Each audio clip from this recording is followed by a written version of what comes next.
Hello, it's Davy Mooney coming to you from the University of North Texas, where I run the jazz guitar program.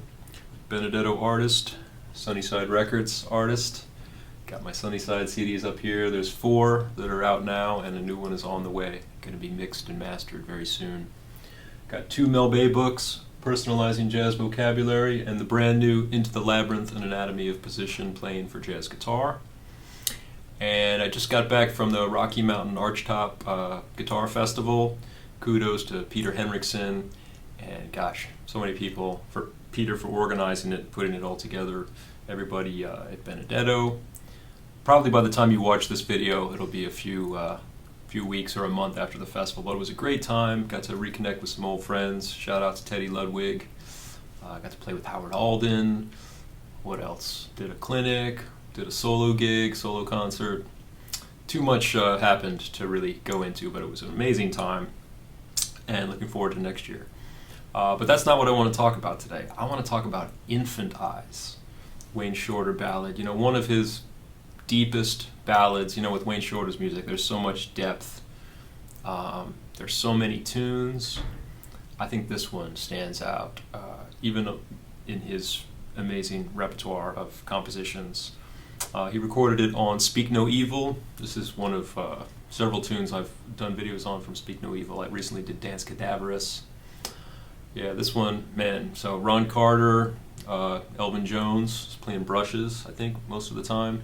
Herbie Hancock and Wayne. It's deep, y'all. It's a deep song. I love the intro, too. You know, Herbie plays some really cool piano stuff. I didn't transcribe everything he played, but I bet you could find it on the internet. Herbie's piano solo has been transcribed. I just Googled, Herbie Hancock piano solo, Infant Eyes, and boom, somebody had written it out. Because, you know, he gets real deep with the harmony. But then I love how Wayne, he just hits like a low C, and then this C, and then the melody of the tune.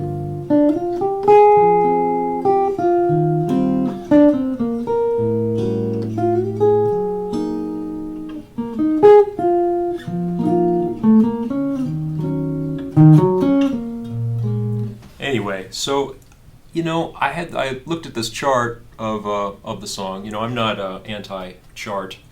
Obviously, if you have a lead sheet for a song, you should check it with the recording to make sure it's legit. And I actually found one that was pretty good.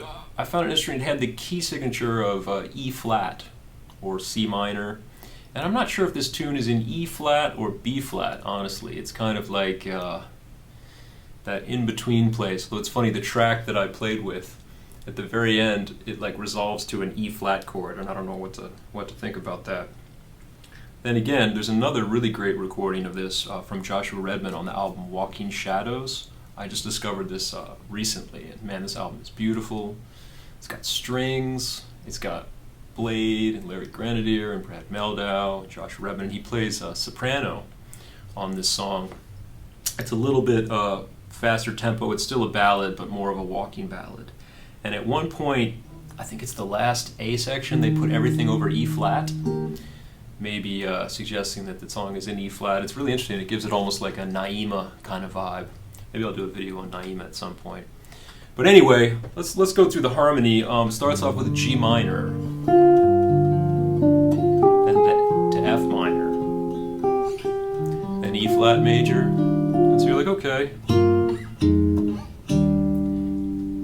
Not that unusual. And then this is the kicker, A13 flat 9. And this always messed me up as a youngster trying to play this tune, because then from that A13 flat 9, G flat major 9. So G minor, F minor, E flat major, A13 flat 9, that you would think, okay, well maybe that's a 5 of A flat, you know, coming from sort of standard Tin Pan Alley harmony. You could think, okay, here's the 1, and then there's a tritone, so like it's going to go to the 4. I don't know, that could be. There's probably a song or several songs that do that, but he goes to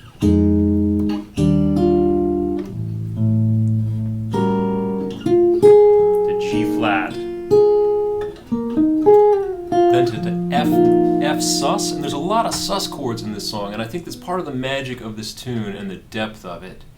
is the blues, and not the blues in the sense of like the blues scale or the blues form, but somehow there's like some really deep blues feeling in this song. So when he goes to F9 sus, it's like a, you know, a major chord, I mean a dominant chord, but it's not, you think it's going to be minor, you almost want it to be minor, but it's not. And so there's this tension between major and minor going through the song.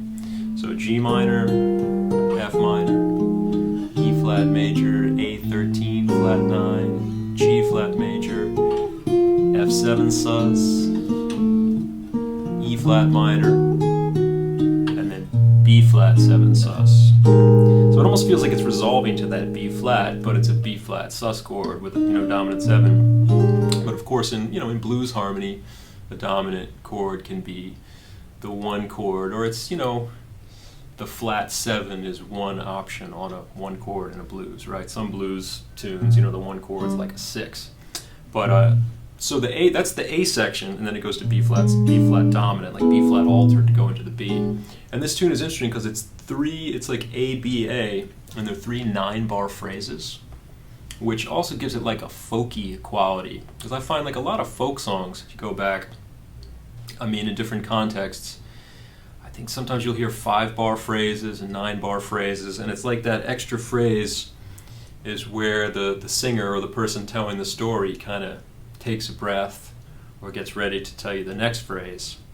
I think going back and listening to some recordings of Scarborough Fair, where, again, I should probably look this up before I made this video, but I remember there's like an odd number of odd phrase length, and it's kind of like the line ends, and then there's a measure to get ready for the next phrase. So it's almost like that in this song. So one more time for the A section. G minor. Also, you know, the melody has these perfect 4th lines, and it's really cool. F minor, E flat major, A13 flat 9. But then, you know, even the melody, even though it's a 13 flat 9, there's an F natural kind of pickup to A flat for the next part of the melody. G flat major, F9 sus, E flat minor, B flat sus, and then B flat altered, or like E over B flat, something like that. And then the bridge, you have this pedal, E flat major, and then like an E major triad over E flat, almost like Green Dolphin Street, like a reverse Green Dolphin Street. And an F triad over E flat. So you have this, you know, Green Dolphin Street might have had like, you know, E flat major, F over E flat, E over E flat, F major. This one goes E flat major, E over E flat, E major triad over E flat, then F major triad over E flat. Did I say that right? Yeah, sometimes I get confused. And then to an E major, then a B major, cool little 4th melody again, B flat 7 sus again, right? And it's definitely, you almost want it to be minor. Or when I first played this song, I wanted those chords to be minor, and I was hearing them being minor. And somehow that would make it more, maybe classically correct, if you will.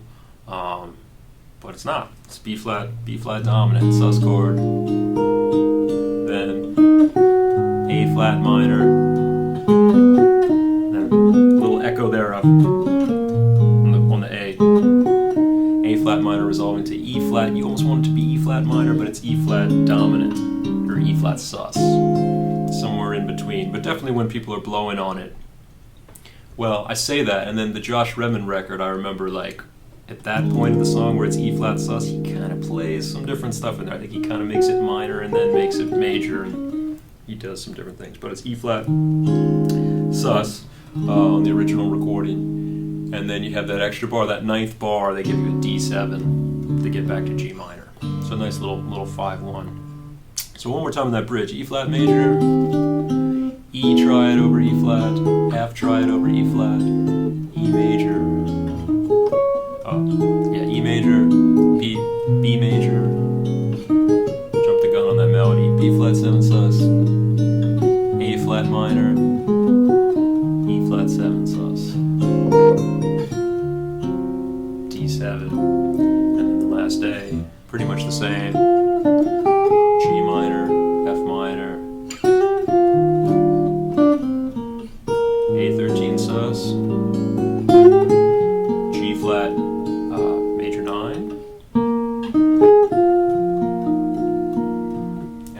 7 sus, E flat minor 7.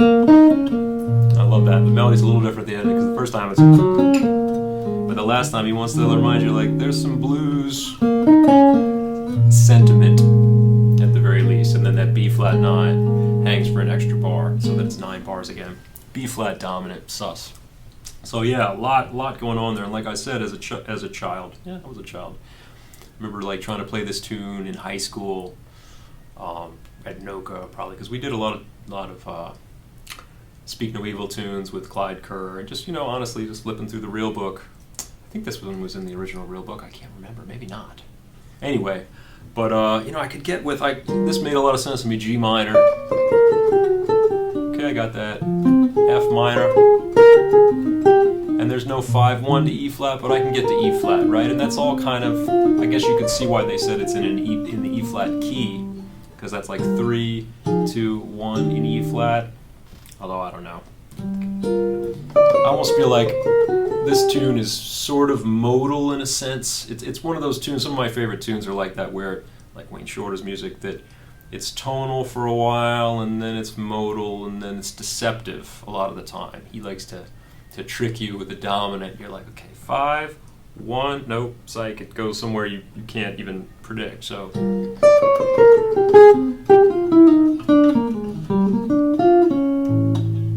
there's that A13. And one thing I think about, these days when I'm trying to get an A13 flat 9 to go to G flat, I think about the fact that, A13 flat 9, one way to think about it is that it's a G flat triad or an F sharp triad over A. So in that sense, if you play off that sound, then when G flat comes, you're already on a G flat triad. And sometimes what I'll do is I'll play just those notes of an A triad and a G flat triad combined. So I'll play like F minor, E flat major,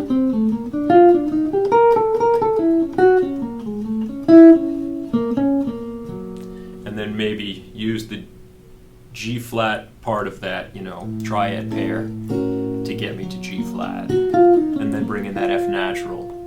That's not really part of, say, like the half-whole diminished scale, A half-whole diminished, which would be maybe the most obvious choice, some chord scale choice for that chord.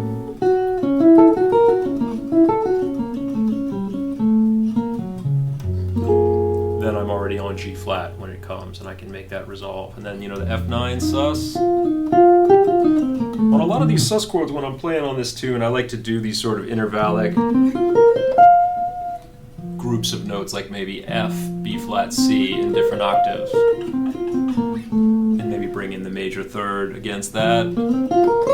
Oops. I don't really play that often, so sometimes my fingers slip around, but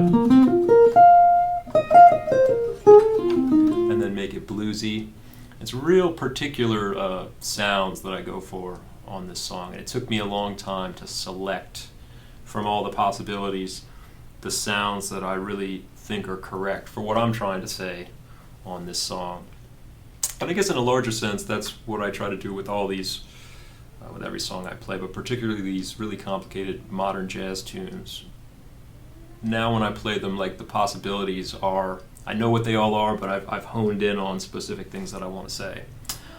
So the F9 sus, then E flat minor, kind of like a Dorian sound. B flat again, I might go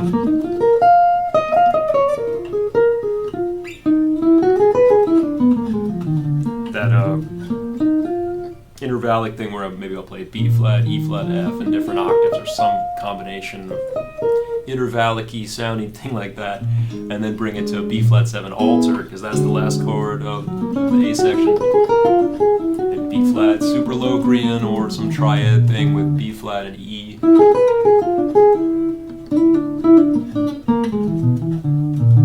on, fingers. My fingers are a little protesting after that playing so much solo guitar over the weekend. My hands like, ah.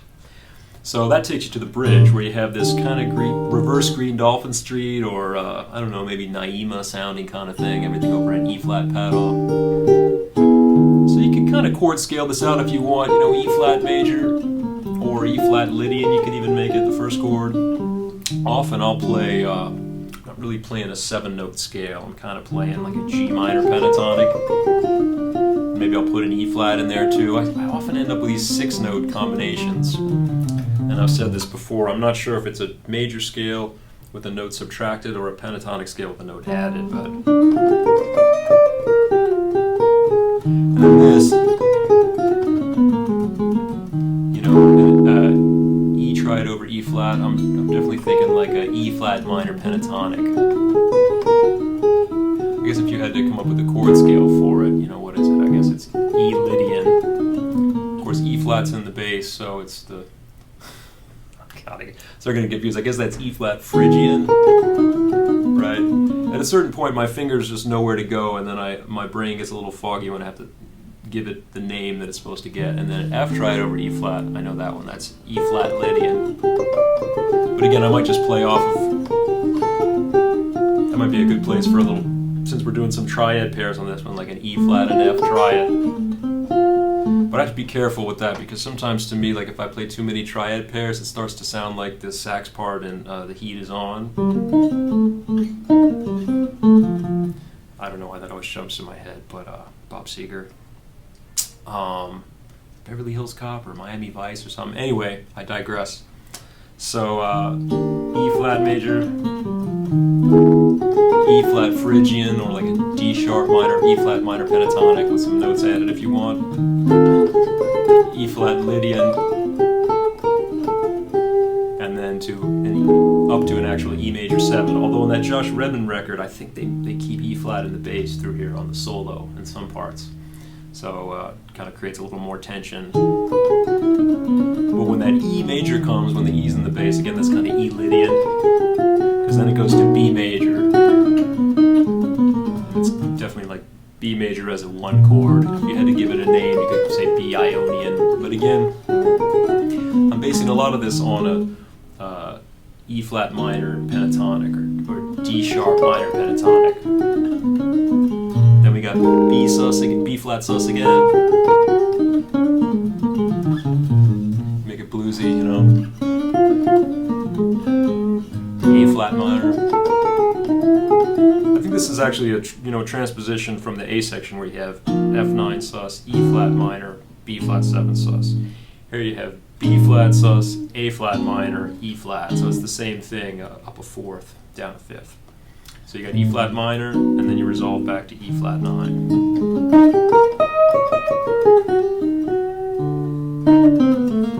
Then a D7 to take you to the last A section, which is the same as the first, except that you hang out on B flat sus for 2 bars at the end. And man, like I said, I've gotten very specific in what I improvise on in general in my playing, and that's kind of in the new book. I try to really give you the shapes that I use, even beyond like the chord scale choices or harmonic choices. Like this, when I'm in this part of the neck, this is what I'm playing over, kind of thing. So if you're interested in more of that, check out the new book. But I love Wayne Shorter's solo on this song. It's so, and the interaction between Herbie and Wayne on the record reminds me of those later like duos that they would do, where it gets real chromatic and loosey-goosey, and I love it. But there's some stuff that Wayne plays that to me is so such deep, like kind of blues that he's playing over the song. I mean, he's not really like running the changes. And then on the other hand, the Joshua Redman, I think, has that blues as well, but he's like the harmonic stuff and the playing of the changes is really, really cool as well. And then the Herbie solo, like I said, if you Google Herbie Hancock piano solo Infinize, you can check that out. He puts a lot of like wild notes on the chords and changes things around. It's really hip. But yeah, so I'm gonna play 1 chorus on this thing because it's pretty long. I keep the tempo. Maybe I'm somewhere between Wayne and Joshua Redman. I don't like to do it quite as slow as Wayne Shorter did, but I love the song. It's super deep, y'all, so hope you enjoy it. Infinize.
Thank you.